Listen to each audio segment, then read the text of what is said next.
ಪ್ರಭು ಯೇಸುವಿನಲ್ಲಿ ಅನುಗ್ರಹಿತರಾದ ಪ್ರಿಯರೇ, ಒಳ್ಳೆಯ ಒಂದು ದಿನವಾಗಿರಲಿ. ಎಲ್ಲಾ ರೀತಿಯಲ್ಲಿ ನಿಮಗಾಗಿ, ನಿಮ್ಮ ಕುಟುಂಬಕ್ಕಾಗಿ ಪ್ರಾರ್ಥಿಸುತ್ತೇನೆ. ಇಲ್ಲಿ ಯೋಗ ಸಮರ್ಪಿಸಿದ್ದವರಿಗಾಗಿ ಪ್ರಾರ್ಥಿಸುತ್ತೇನೆ. ಪ್ರಾರ್ಥನೆ ಕೋರಿಕೆ ಸಲ್ಲಿಸಿದ್ದವರಿಗಾಗಿ ಪ್ರಾರ್ಥಿಸುತ್ತೇನೆ. ಡೈಲಿ ಬ್ಲೆಸ್ಸಿಂಗ್ ಅಲ್ಲಿ ವಾಕ್ಯ ಆಲಿಸಿ ಪ್ರಾರ್ಥಿಸುವ ನನ್ನೆಲ್ಲ ಆತ್ಮೀಯರಿಗಾಗಿ ಪ್ರಾರ್ಥಿಸುತ್ತೇನೆ. ದೇವರ ದೊಡ್ಡ ಸಹಾಯ, ಕರುಣೆ, ಅದ್ಭುತಗಳು ಉಂಟಾಗಲಿ. ದೇವರು ನೀಡುವ ಶಾಂತಿ, ಸಮಾಧಾನ ಸಕಲವು ಜೀವನದಲ್ಲಿ ಅನುಗ್ರಹಗಳಾಗಲಿ. ನೀವು ಯಾವುದಾದರೂ ವಿಷಯದಲ್ಲಿ ದುಃಖದಲ್ಲಿದ್ದೀರಾ? ಅದರಿಂದ ಬಿಡುಗಡೆ ಉಂಟಾಗುತ್ತದೆ. ಸ್ವರ್ಗದ ದೇವರು ಅದನ್ನು ಸ್ಪರ್ಶಿಸಿ ಅದು ಇಬ್ಬನಿ ತರ ಕರಗುತ್ತದೆ. ಆ ಸಮಸ್ಯೆಗಳು, ಬೆದರಿಕೆಗಳು ಬದಲಾಗುತ್ತದೆ. ಆ ರೋಗ ಸೌಖ್ಯ ಉಂಟಾಗುತ್ತದೆ. ಸಾಲದ ಬಾಧೆಯಿಂದ ಬಿಡುಗಡೆಯಾಗುತ್ತದೆ.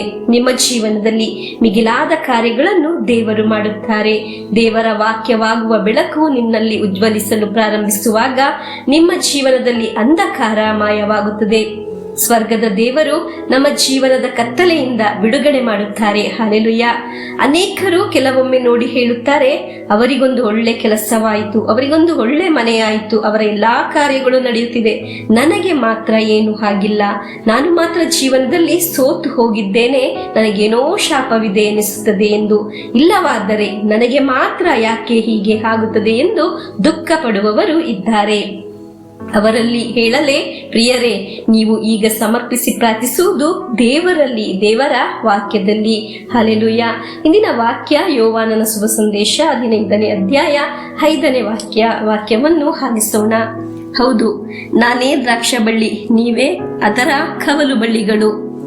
ಒಬ್ಬನು ನನ್ನಲ್ಲಿಯೂ ನಾನು ಅವನಲ್ಲಿಯೂ ನೆಲೆಗೊಂಡಿದ್ದರೆ ಅಂಥವನು ಸಮೃದ್ಧಿಯಾಗಿ ಫಲ ಕೊಡುವನು, ಏಕೆಂದರೆ ನನ್ನಿಂದ ಬೇರ್ಪಟ್ಟು ನಿಮ್ಮಿಂದ ಏನೂ ಮಾಡಲಾಗದು.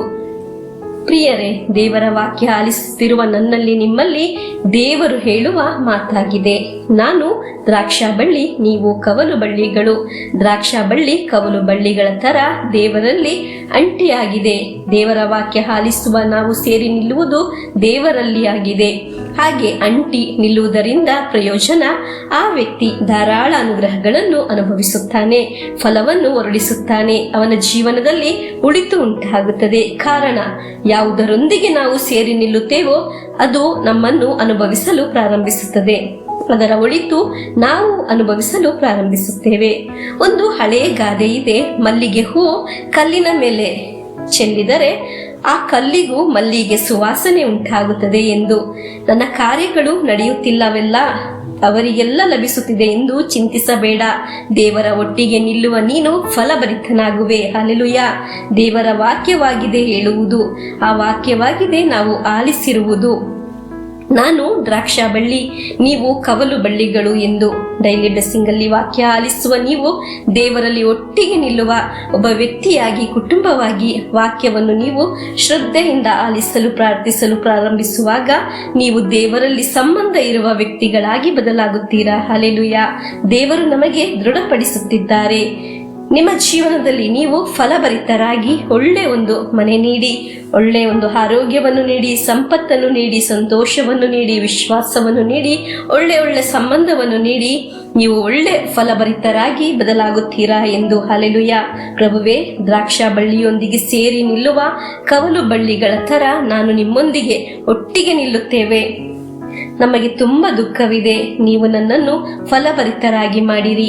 ನಮ್ಮ ಪ್ರಭು ಯೇಸು ಕ್ರಿಸ್ತರ ವರಪ್ರಸಾದವು, ದೇವರ ಪ್ರೀತಿಯು, ಪವಿತ್ರಾತ್ಮರ ಅನ್ಯೋನ್ಯತೆಯು ನಮ್ಮೊಡನೆ ಇರಲಿ. ರೋಗಗಳಿಂದ, ಅಪಘಾತದಿಂದ, ದುರ್ಮರಣದಿಂದ, ಅಗಾಲಿದ ಮರಣದಿಂದ, ಅಸೂಯೆಯಿಂದ, ಮೋಸೆ ವಂದನೆ ಇರಿಂದೆಲ್ಲ ದೇವರು ನಮ್ಮನ್ನು ಸಂರಕ್ಷಿಸಲಿ.